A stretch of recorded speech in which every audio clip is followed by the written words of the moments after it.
2026-এর যে পঞ্চায়েত কর্মী নিয়োগ, জেলা পরিষদে কর্মী নিয়োগ এবং পঞ্চায়েত সমিতির কর্মী নিয়োগ, প্রায় 6,500 শূন্য পদে কর্মী নিয়োগ হতে চলেছে। এই কর্মী নিয়োগে তোমরা কিভাবে ফর্ম ফিল আপ করবে, অনলাইন অ্যাপ্লিকেশনটা করবে, তার আজকে বিস্তারিত এই ভিডিওতে আমি তোমাদেরকে দেখিয়ে দেবো। তো চলো, প্রথমে আমি তোমাদেরকে আমার মোবাইল স্ক্রিনে নিয়ে যাচ্ছি, সেখান থেকে তোমাদেরকে দেখিয়ে দেবো কিভাবে অনলাইনে ফর্ম ফিল আপটা তোমরা করবে।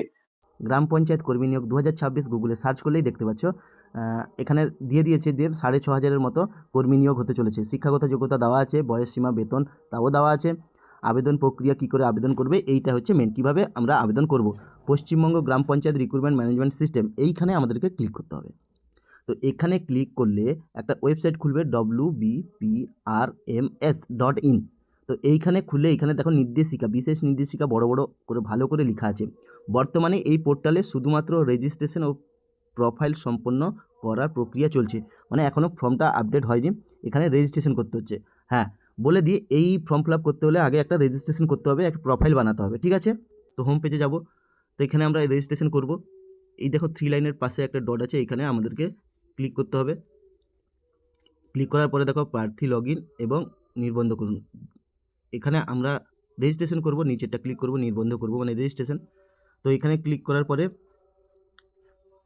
এই ফর্মটা ওপেন হবে। দেখো মোবাইল নাম্বার, ইমেল আইডি, নাম, শেষ নাম, জন্ম তারিখ, তারপরে লিঙ্গ নির্বাচন করুন, পাসওয়ার্ড, নিশ্চিত পাসওয়ার্ড, কনফার্ম পাসওয়ার্ড যেটা, আর তারপরে এই ক্যাপচারটা ভরে ওটিপি পাঠাবেন। ওটিপি পাঠালে, আর একটা কথা বলে রাখি, এইখানে যে নাম্বার এবং পাসওয়ার্ডটা লিখছো, এটাই কিন্তু তোমাদের এই যে লগ ইন করবে যখন, প্রার্থী লগ ইন করবে যখন, সেইটাই দিতে হবে।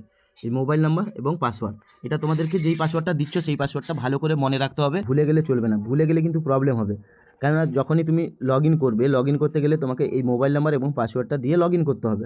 আর লগ ইন করার পরে তোমাকে সেখানে ফর্মটা দেবে, ফর্মটা ফিল আপ করবে। দেখো এখনও এই ফর্মের কোনো আপডেট এখনও দেয়নি। আপডেট করলে আমি একটা ভিডিও বানিয়ে আমি এটা পোস্ট করে দেবো, তোমাদের যাতে সুবিধা হয়। দেখা হচ্ছে পরের ভিডিওতে।